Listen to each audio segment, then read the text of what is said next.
Arthur Vance laughed at the absurdity. His housekeeper, Mrs. Albright, had been a fixture in Blackwood Manor for years, a woman whose meticulous care and seemingly unwavering dedication were beyond reproach. "My housekeeper is family," he thought. "She would never betray me." But then a small hand, trembling like an autumn leaf, clutched at the hem of his expensive suit. It was Lily, his daughter, her small frame barely reaching his waist, her eyes wide with a terror that seemed to swallow the light from the grand foyer. Her whispered secret froze his blood, a chilling revelation that promised a truth far darker than he could ever imagine. The opulent silence of Blackwood Manor usually greeted Arthur Vance upon his return from one of his many prolonged business trips, a quiet testament to his immense wealth and the equally immense void left by his wife's departure during the birth of their youngest. He was a renowned architect, his designs gracing skylines across the globe, yet his success felt like a hollow echo in the vast, empty chambers of his heart. The loss had been a cruel twist of fate, leaving him with two precious children, 6-year-old Lily, a bright spark rapidly dimming, and infant Leo, a fragile bloom, and a profound, paralyzing grief that he had mistakenly believed he could outrun with work. He had built monuments to the future, but his own past held him captive, a heavy cloak of sorrow that kept him emotionally distant, a specter in his own home. He had entrusted his most cherished treasures, his children, to Mrs. Albright, a woman whose presence had initially been a comfort, a steady hand guiding the household through the turbulent waters of his absence. Mrs. Albright, with her silver hair pulled back in a severe bun and her crisp, starched uniform, had always presented an image of unflappable competence and quiet devotion. She moved through the manor like a shadow, efficient and seemingly indispensable, tending to every detail with an almost unsettling precision. Her eyes, often downcast, held a glimmer of something Arthur had never quite deciphered. Perhaps a quiet strength, he had mused, or simply the weariness of a life spent in service. He had seen her as a pillar of support, a guardian for his children, allowing him to plunge deeper into his architectural blueprints, believing them safe and cared for. But beneath that veneer of dedication, a cruel, manipulative heartbeat with a rhythm of resentment and covetous desire, fueled by a deep-seated envy for the Vance family's fortune, a hunger that silently gnawed at her soul, twisting her perception of loyalty into a grotesque caricature of its true meaning. The chill that permeated Arthur's soul upon his return was colder than the autumn air that had swept through the open doors of Blackwood Manor. It was a premonition, a subtle dissonance in the usually serene atmosphere. He moved through the hushed halls, the familiar grandeur suddenly feeling alien, oppressive. The first sign, a faint whisper of unease, came from Lily's nursery. He pushed the heavy oak door open, the soft creak echoing in the stillness, and found his daughter huddled in the corner, her small frame trembling, clutching a worn teddy bear as if it were her only shield against an unseen menace. Her voice, barely audible, tore through the carefully constructed facade of his world, a fragile plea that shattered his complacency. "Daddy's still alive," she whispered, her words laced with a raw fear that stole his breath. She said, "You were gone forever." His gaze, now sharpened by a burgeoning dread, fell upon faint, fading bruises on her small arm, like smudges on a delicate canvas, almost hidden by the sleeve of her nightgown. The terror in her eyes, a deep, unsettling pool of unspoken horrors, pierced him with a cold, sharp pain, a visceral understanding that something profoundly wrong had taken root in his home. Baby Leo, too, seemed withdrawn, his usually joyful gurgles replaced by weak, infrequent cries, his tiny body bearing unexplained rashes that seemed to crawl across his tender skin. A cold, sharp suspicion began to prick at Arthur's conscience, each observation a tiny shard of glass, shattering the illusion of Mrs. Albright's unwavering dedication, exposing the cracks in the foundation of trust he had so carelessly built. A profound, searing guilt began to take hold, a bitter taste in his mouth, for his emotional absence had unknowingly left his children vulnerable to a darkness he was only just beginning to comprehend. The air in the mansion, once a symbol of his achievement, now felt thick with unspoken fear and the heavy weight of his own neglect. The words, "Daddy still alive. She said you were gone forever," echoed in Arthur's mind, a horrifying melody that drowned out the luxurious quiet of the manor. He knelt, his expensive suit trousers brushing the plush carpet, and gently traced the faint marks on Lily's arm, his heart clenching with a pain far sharper than any business failure. It was as if a veil had been ripped from his eyes, revealing the sinister truth lurking in the shadows of his grief-induced neglect. He scooped Lily into his arms, her small body trembling against his, and carried her to Leo's nursery, where the infant lay in his crib, restless and feverish, his tiny hand clutching a faded blanket, his cries weak. A stark contrast to the robust baby Arthur remembered. The unexplained rashes, a constellation of angry red on his tender skin, screamed of neglect, of something far more insidious than simple childish ailments. Arthur felt a cold dread seep into his bones, a chilling certainty that the woman he had trusted implicitly had betrayed that trust in the cruelest possible way. He confronted Mrs. Albright with a carefully constructed calm, a facade he had mastered in countless boardrooms, but his eyes, usually cool and calculating, now burned with a barely contained fury. She stood before him, her posture impeccable, her silver bun unmoving, a picture of unflappable composure. Arthur asked about Lily's bruises, about Leo's rashes, his voice low, almost a whisper, yet carrying the weight of his mounting suspicion. Mrs. Albright's response was immediate, a cascade of soothing, plausible explanations. Lily was a clumsy child, prone to bumps and scrapes from her playful antics, she explained, her voice a practiced balm. As for Leo, a simple allergic reaction, perhaps to a new detergent or a change in diet. Nothing to worry about, she assured him, her gaze unwavering, almost serene. She even suggested Arthur's long absence had made the children sensitive, prone to exaggerated fears, subtly shifting the blame, weaving a narrative that painted him as the over-anxious parent. For a moment, a flicker of doubt, a ghost of his old trust, threatened to cloud his judgment, but the memory of Lily's terrified whisper and Leo's suffering held firm, anchoring him to the unsettling truth. That night, Arthur found himself unable to sleep. The silence of Blackwood Manor now oppressive, filled with imagined whispers and the echoes of his daughter's fear. He wandered through the vast house, his footsteps muffled by thick carpets, a silent sentinel in his own home. He noticed small, unsettling details he had overlooked before. The nursery door, usually ajar, was now often found firmly shut, sometimes even locked from the outside, when Mrs. Albright believed the children were asleep.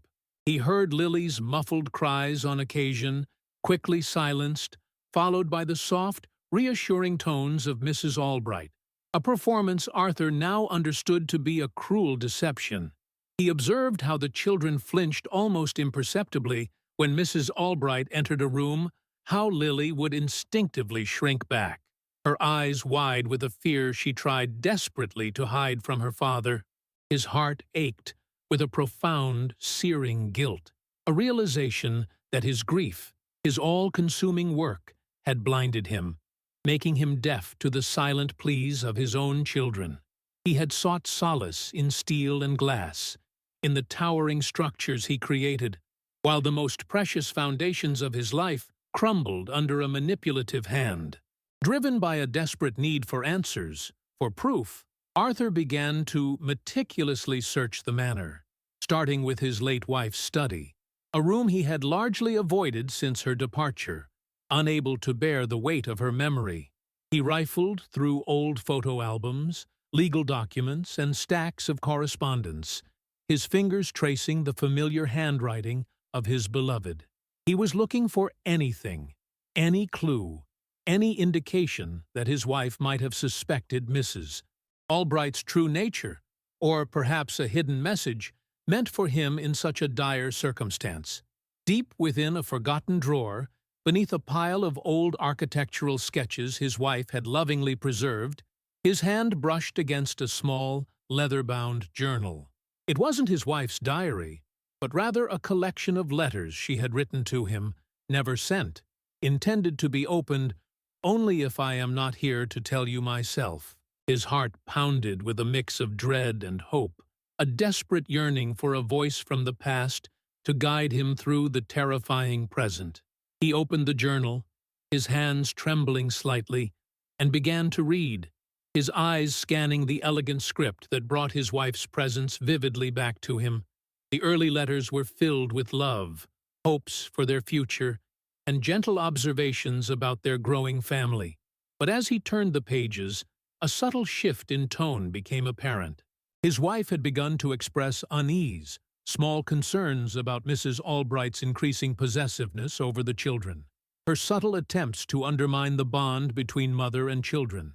She wrote of Mrs. Albright's strange glances, her overly firm discipline, and an unsettling coldness that sometimes flickered in her eyes when she thought no one was watching. There was a specific passage that chilled Arthur to the bone, a premonition penned just weeks before Leo's birth. There is a darkness in her, Arthur, a resentment that frightens me. I pray it is only my overactive imagination, but I fear for our children if I am not here to protect them. Watch her, my love. Protect our little ones. Always. The words were a ghost's warning, a desperate plea from beyond, and Arthur felt a surge of cold fury, a fierce resolve hardening in his heart. His wife had seen it, had tried to warn him, and he, consumed by his own sorrow, had failed to listen. He would not fail again. Arthur closed the leather-bound journal, the weight of his wife's final words pressing down on him, a crushing wave of sorrow and incandescent rage. The elegant script, a testament to her enduring love and her keen perception, had laid bare a truth so horrifying, so insidious, that it turned the luxurious comfort of Blackwood Manor into a gilded cage of fear. His beloved wife, in her quiet wisdom, had seen the shadows lurking where he, blinded by his own profound grief, had only seen a comforting presence. The guilt that had pricked at him earlier now became a searing, agonizing fire, consuming his insides. He had been so lost in his own pain, so consumed by the towering structures he built for others, that he had allowed the most precious foundations of his own life to be silently eroded by a malevolent force. The image of Lily's trembling form, her whispered fear, and Leo's weak cries flashed before his eyes, fueling a resolve that was as cold and sharp as the architect's steel he so often worked with. He would not just protect his children. He would avenge his wife's unheard warning and reclaim the innocence that had been stolen from his little ones. From that moment, Arthur's perception of Blackwood Manor and of Mrs. Albright shifted irrevocably. The meticulous order, once a source of quiet appreciation, now felt like a carefully constructed prison, each polished surface reflecting a hidden lie. He began to observe, not with the distant gaze of a grieving widower, but with the sharp, calculating eyes of a man on a mission, a father fighting for his children's very souls. He noticed how Mrs. Albright's voice, so saccharine and solicitous when addressing him, would drop to a low, chilling whisper when she thought he was out of earshot, directed at Lily. He saw the subtle flinches, the way Lily would instinctively shrink back, her small shoulders tensing, whenever Mrs. Albright's hand, ostensibly reaching out to adjust her hair or smooth her dress, came too close. There was a chilling contrast in her demeanor. Outwardly, she was the picture of unwavering loyalty, her movements precise, her answers always perfectly composed. Yet underneath, Arthur now saw the glint of something cold and calculating in her eyes, a fleeting moment of disdain that she quickly masked behind a practiced smile. One evening, pretending to be engrossed in a late-night document review in his study, Arthur witnessed a scene that cemented his fears into an undeniable reality. He had left the study door slightly ajar, a sliver of light illuminating the hallway. Mrs. Albright, believing him to be fully occupied, entered the nursery, her steps lighter than usual, almost predatory. He heard Lily's faint, sleepy whimpers, followed by Mrs. Albright's hushed, yet undeniably harsh, tones. She wasn't comforting the child, she was reprimanding her, her words laced with a subtle cruelty that made Arthur's blood run cold. He couldn't quite make out the exact words, but the tone, the oppressive silence that followed, and then Lily's barely suppressed sob, spoke volumes. A minute later, Mrs. Albright emerged, her face a mask of serene composure, quietly locking the nursery door from the outside with a soft click that resonated like a gunshot in the hushed manor. Arthur's hands clenched into fists, his nails digging into his palms, the raw anger a burning inferno within him. She had locked his children in, again, isolating them, reinforcing their fear, eroding their sense of safety within their own home. He started carrying his phone with him everywhere, discreetly, using its camera to document the unexplained rashes on Leo's skin, the fading bruises on Lily's arms and legs, always careful to capture them when Mrs. Albright was not present. He learned to observe the children's moods, noting how Lily's usually bright spirit would dim considerably whenever Mrs. Albright was near, replaced by a quiet, watchful anxiety. Leo, once a robust and cheerful baby, now often seemed withdrawn, his eyes distant, his tiny appetite diminishing. Arthur carefully collected the children's discarded clothes, noting the tiny tears or stretched seams that suggested rough handling. He even began to track Mrs. Albright's movements, noting her secretive phone calls, her occasional hushed conversations in the kitchen, her sudden, unexplained absences from the children's wing, always returning with a plausible, yet increasingly flimsy, excuse. Each observation, each piece of evidence, no matter how small, became another stone in the wall of proof he was painstakingly building against the woman who had so cunningly woven herself into the fabric of their lives. His sleep became fragmented, haunted by the images of his children's fear and his wife's desperate warning. He often found himself standing outside the nursery door late into the night, listening, his heart a raw wound of regret and determination. He longed to burst in, to confront Mrs. Albright, to whisk his children away to safety, but he knew he couldn't act impulsively. He needed irrefutable proof, something that would stand up to scrutiny, something that would expose her true nature to the world. He understood that Mrs. Albright was a master manipulator, a woman who could twist reality with a practiced ease, and any premature move would only allow her to escape justice, leaving his children vulnerable to further harm, or worse, making their suffering seem like the product of his own overactive imagination, just as she had attempted to do earlier. The thought of her walking free, continuing her campaign of cruelty against other innocent lives, filled him with a cold, righteous fury. He would play her game, but he would play it better, using his own formidable intellect and resources to dismantle her carefully constructed web of deceit piece by agonizing piece. The relentless pursuit of truth consumed Arthur, turning every corner of Blackwood Manor into a potential clue, every shadow into a hiding place for deceit. His surveillance became an intricate dance of calculated observation, a silent war waged within the walls of his own home. He began to notice how Mrs. Albright would linger in his study, ostensibly tidying, but her eyes would often dart towards his desk, to the locked drawers where sensitive financial documents resided. One afternoon, while retrieving a forgotten file, he discovered a faint but unmistakable scent of her lavender perfume lingering near the safe, a detail that prickled his senses, stirring a new, unsettling layer of suspicion. He had always kept his personal finances meticulously organized, but now a subtle unease gnawed at him. He began to cross-reference bank statements with household expenses, noticing small, consistent discrepancies, amounts that individually seemed insignificant but collectively painted a disturbing picture of quiet pilfering, a steady drain on his accounts. It was not just the money itself, but the audacity, the calculated betrayal that sent a cold shiver down his spine. His investigations led him to his late wife's personal correspondence, tucked away in a small, ornate box.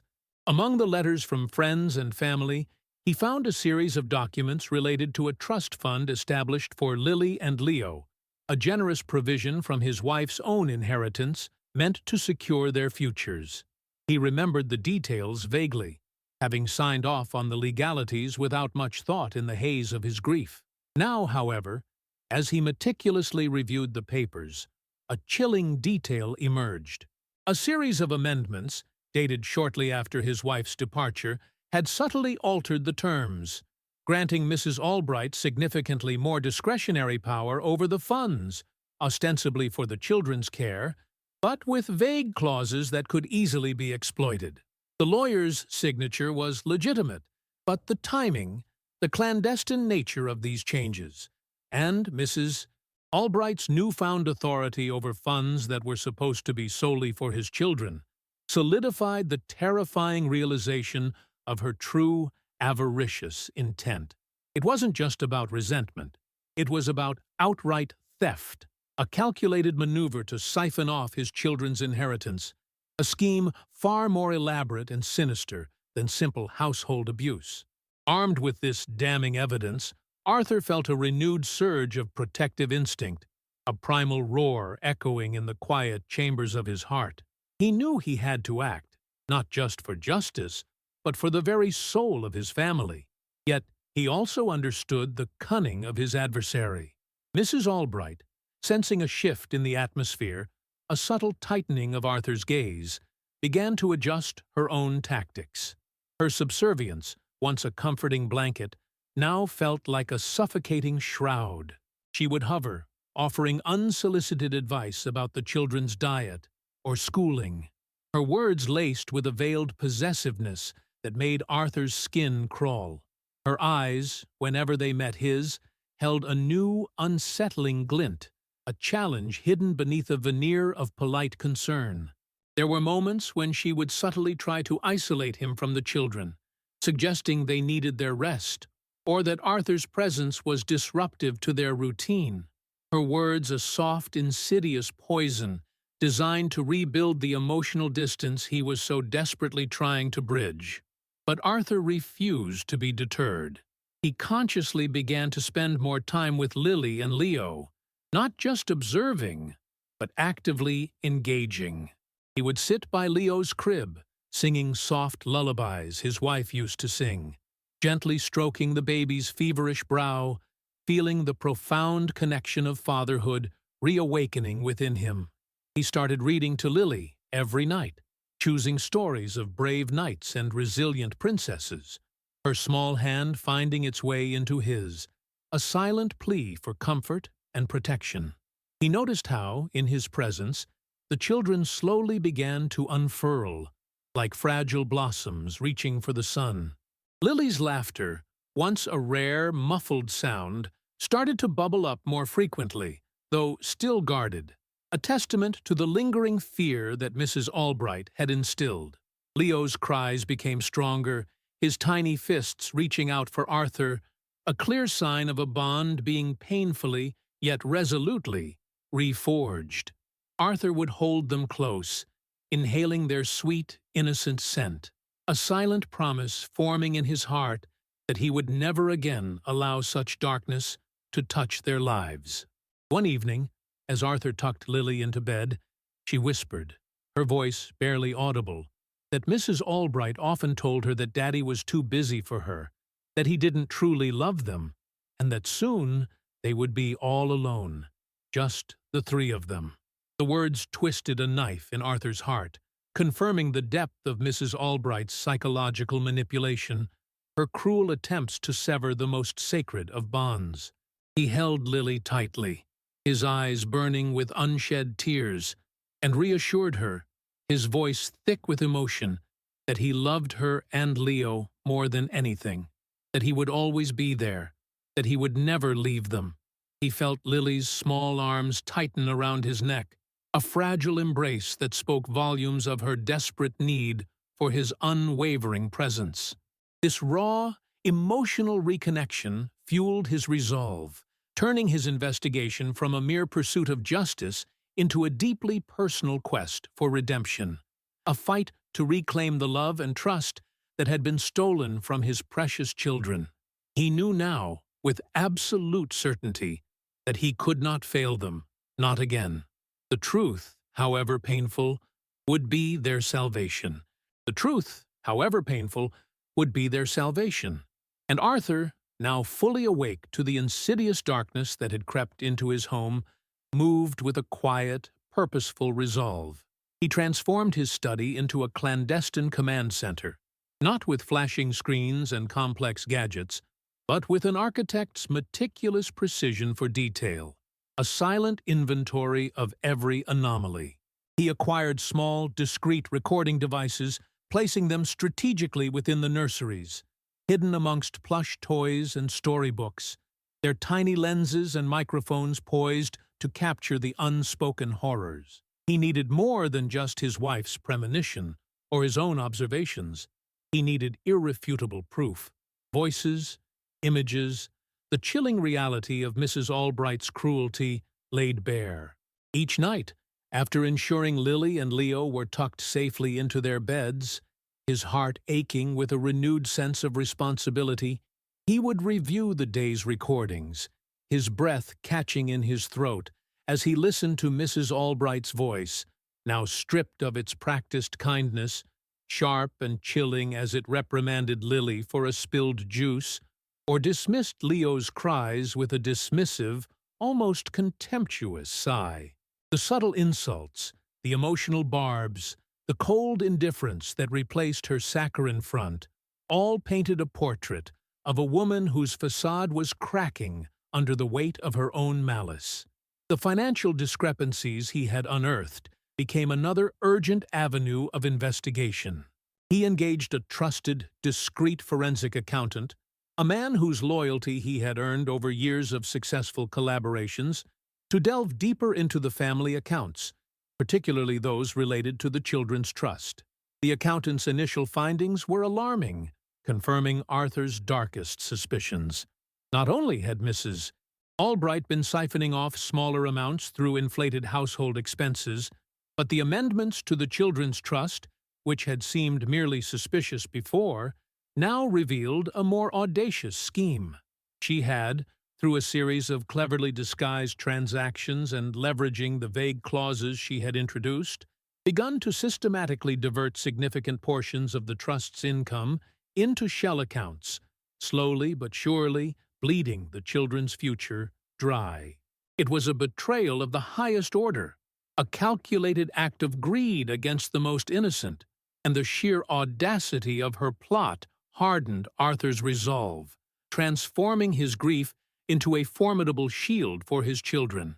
This wasn't just about protecting them from emotional harm. It was about safeguarding their very future, their legacy, the inheritance their loving mother had intended for them. Mrs.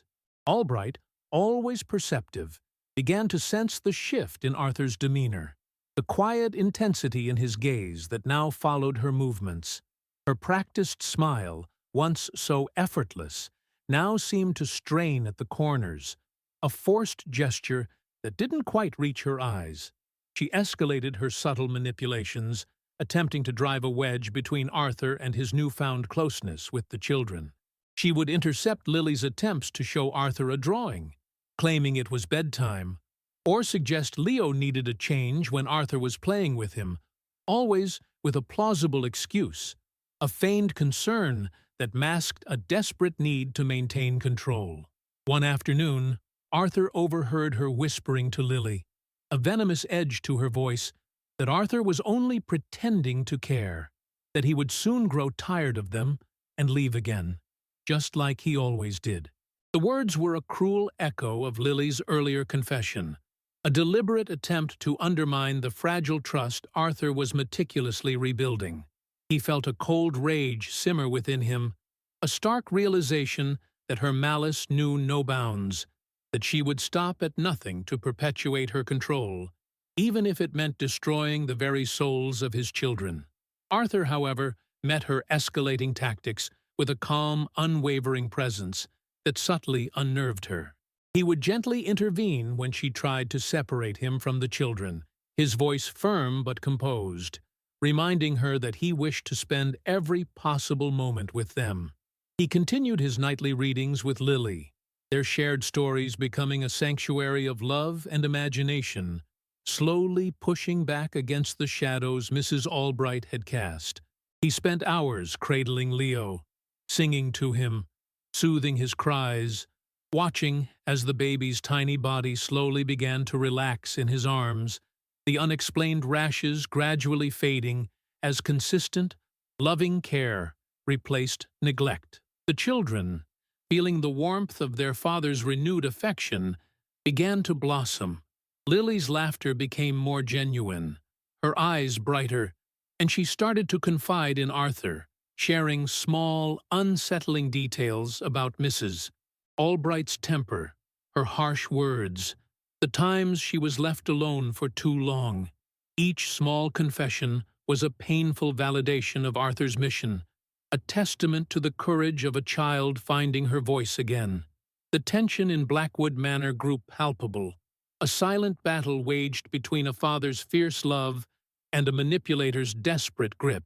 Watus Albright, sensing her carefully constructed world crumbling around her, became bolder, her mask of subservience occasionally slipping to reveal flashes of resentment and barely contained fury. Arthur noticed her lingering gazes towards his study door, her furtive attempts to access his computer when she thought he was out. He had anticipated this, of course, having installed safeguards and digital traps, carefully documenting each failed attempt. He had also reached out to an old family friend, a retired judge known for his unwavering integrity, sharing his fears and the growing body of evidence. The judge, a man of quiet wisdom and deep compassion, listened intently, his expression grave, and assured Arthur that he would guide him through the labyrinthine path of justice.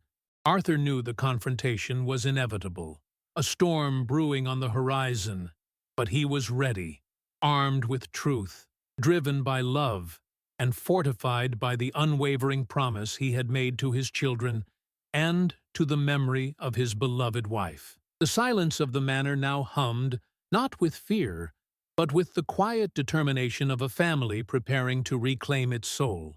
The silence of the manor now hummed, not with fear, but with the quiet determination of a family preparing to reclaim its soul. And Arthur, with his heart now fully invested, moved with a calculated precision that mirrored his architectural genius. He spent days meticulously organizing the evidence, each recording, each financial statement, each photograph of Lily's fading bruises and Leo's unexplained rashes, carefully catalogued and cross-referenced. The recorded whispers of Mrs. Albright's cruelty, her sharp reprimands, her dismissive tones played back in his mind, fueling a righteous anger that solidified his resolve. He created a timeline, a chilling narrative of abuse and manipulation, starting from the subtle changes his wife had noted in her letters, extending through the financial pilfering, and culminating in the emotional torment inflicted upon his vulnerable children. He knew this mountain of proof, painstakingly gathered, would be unassailable, a fortress of truth against Mrs. Albright's cunning deceptions. Mrs. Albright, sensing the tightening net, grew increasingly erratic, her composure fraying at the edges. Her attempts to control the children became more pronounced, less subtle. She would openly contradict Arthur's instructions regarding Lily's playtime or Leo's feeding schedule, her voice laced with a thinly veiled defiance, a desperate assertion of her rapidly diminishing authority. Arthur would meet her gaze with an unwavering calm, his eyes betraying no emotion, a strategy that seemed to unnerve her more than any direct confrontation. He noticed her growing obsession with the children's trust fund, subtly probing him about its status, feigning concern over their financial future, her questions betraying a desperate anxiety about her access to the money. One afternoon, he found her in his study, openly rummaging through his desk drawers, her hands trembling as she feigned tidiness, a clear violation of his privacy that she tried to dismiss with a strained laugh about a misplaced dust cloth. The mask of the dedicated housekeeper was slipping, revealing the desperate, greedy woman beneath. The children, however, were slowly, beautifully, re-emerging from the shadows Mrs. Albright had cast. Lily, no longer shrinking from her father's touch, would cling to his hand, her small fingers intertwining with his as they walked through the manor's sprawling gardens.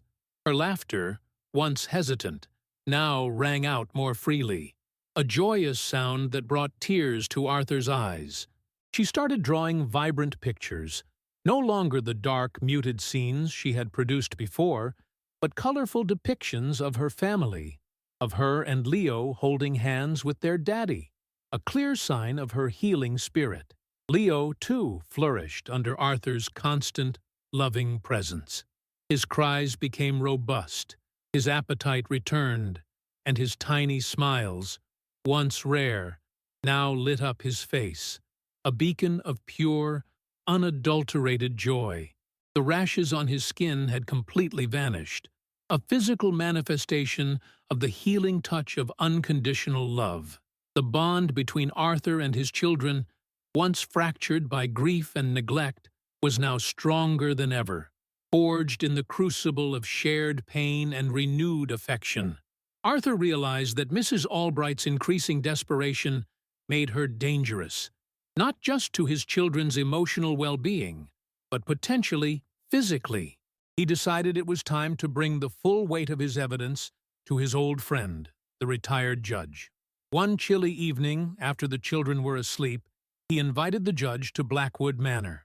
The judge, a man whose silver hair and kind eyes belied a formidable intellect, listened in solemn silence as Arthur laid out the meticulously gathered proof, the recordings, the financial statements, the doctor's reports confirming the children's unexplained ailments, and finally, his late wife's journal, its pages filled with her poignant warnings.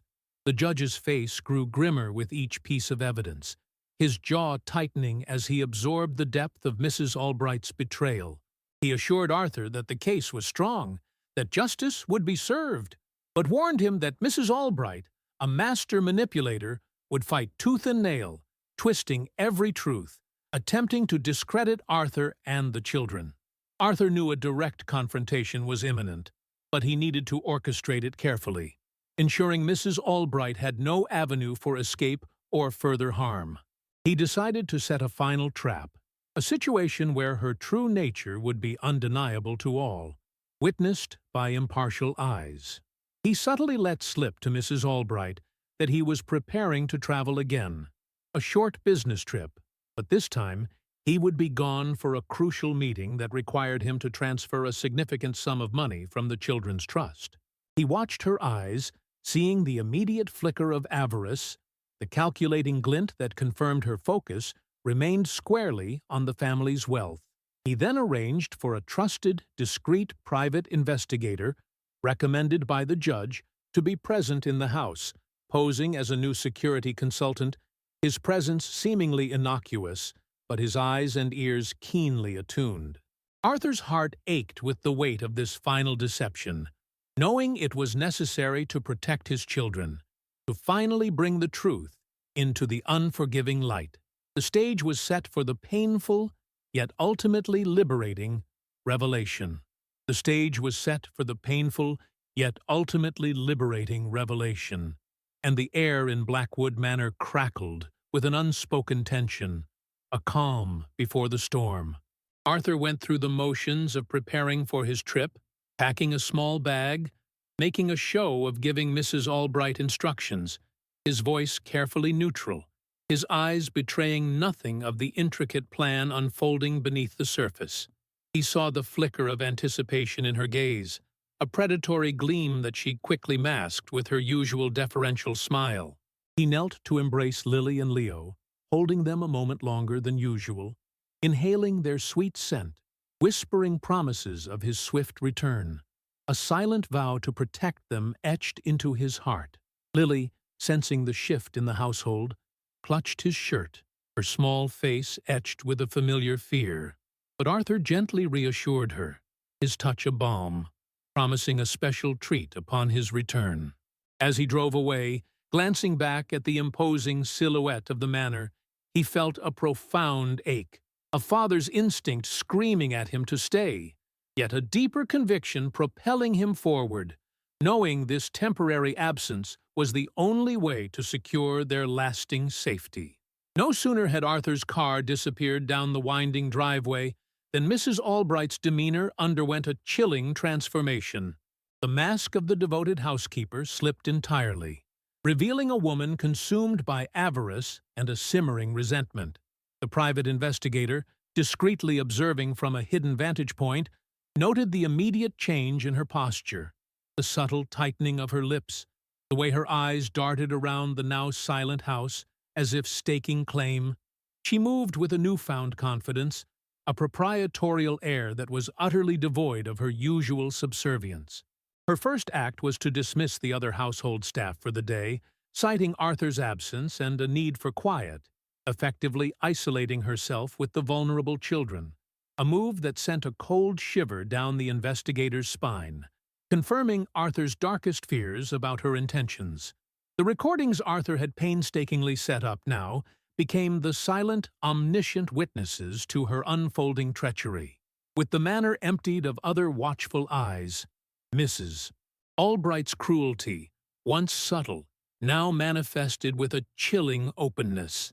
Lily's attempts to play were met with sharp rebukes, her soft questions dismissed with a harshness that brought tears to the little girl's eyes. Leo's cries, once responded to with a feigned concern when Arthur was present, were now ignored, sometimes for agonizing stretches, his tiny wails echoing in the cavernous halls until they subsided into exhausted whimpers. The private investigator, monitoring the hidden cameras, captured several instances of Mrs. Albright roughly handling Lily, pulling her by the arm for a minor transgression, or speaking to both children with a venomous tone, reminding Lily that her daddy was too busy to care, and that she and Leo were now completely under her control. The footage was damning, a stark, unvarnished portrayal of emotional and physical neglect, painting a horrifying picture that far surpassed Arthur's initial suspicions. Her focus, however, remained primarily on the financial prize. The investigator observed Mrs. Albright spending hours in Arthur's study, a room she had previously only dared to tidy with exaggerated care. She tried to access his computer, fumbling with passwords, her desperation evident in her frustrated huffs and muttered curses. When that failed, she turned her attention to the desk drawers, prying at a locked compartment with a set of tools she had evidently brought for the purpose. The investigator meticulously documented her every move, capturing the moment she finally managed to force open a hidden panel, revealing a small, secure box containing Arthur's emergency financial documents and a backup drive. Her fingers, trembling with a mixture of fear and triumph, rifled through the papers, her eyes scanning for account numbers, for anything that would grant her access to the children's trust, confirming her singular, avaricious motive. The climax of her brazenness occurred when she discovered a small encrypted USB drive, which Arthur had deliberately left in a prominent, yet seemingly innocuous, location. Believing it to contain vital financial information, she immediately plugged it into Arthur's computer, unaware that it was programmed to activate a secure, remote upload of all its contents, along with a time-stamped log of her access, directly to the judge and Arthur's legal team. The investigator captured her triumphant, if slightly bewildered expression as she saw a series of complex financial files open on the screen, believing she had finally gained access to the family's fortune. She spent the next hour meticulously copying files, her movements frantic, her face a contorted mask of greed and ill-gotten victory, utterly oblivious to the invisible net tightening around her, each click of the mouse, each copied file, a nail in her own coffin. Arthur, meanwhile, was not truly gone. He was in a nearby, discreet location, receiving real-time updates from the private investigator, watching the live feeds from the hidden cameras, his heart a raw, bleeding wound as he witnessed the depth of Mrs. Albright's cruelty and the terrified vulnerability of his children. Each image, each snippet of audio, fueled his resolve, hardening his determination to protect Lily and Leo with every fiber of his being.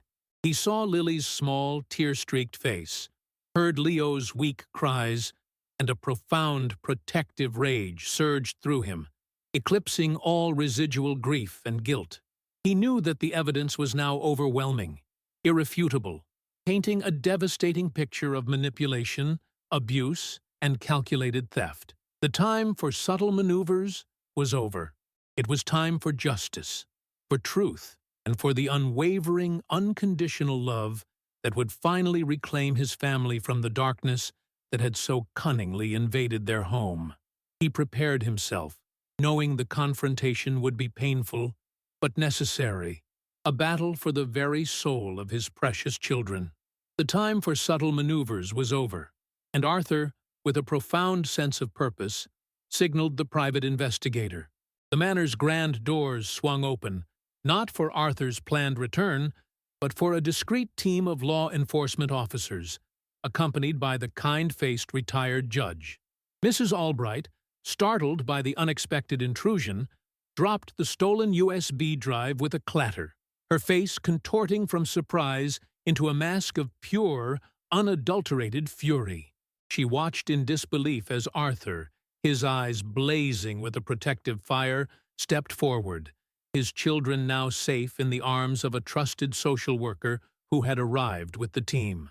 Arthur spoke with a quiet, unwavering authority, explaining the depth of her betrayal, the abuse, the theft, each word a hammer blow against her crumbling facade. Mrs. Albright, cornered and exposed, let out a piercing shriek, her voice raw with unbridled rage and resentment, spewing venomous accusations at Arthur, twisting every truth, claiming victimhood, her carefully constructed image shattering into a million pieces before the stunned officers. The collected evidence, the recordings, the financial discrepancies, Lily's brave, tearful testimony whispered to the social worker, and Leo's physical improvements all painted an undeniable picture of her malice, leaving her no room for escape. Justice, though a slow and arduous process, was finally set in motion. 2 years later, Blackwood Manor, once a silent monument to grief, now hummed with the vibrant energy of a family reborn. The heavy cloak of sorrow had lifted, replaced by the warmth of unconditional love. Arthur, no longer defined by his work or his loss, was a present, doting father. His days filled with the joyous chaos of childhood. He spent his mornings in the sprawling gardens with Lily, their hands covered in rich soil as they planted new flowers, each bloom a testament to their resilience and growth. Lily, now a bright-eyed 8-year-old, laughed freely, her spirit completely unfettered, her drawings vibrant and full of life, often depicting her and Leo holding hands with their daddy.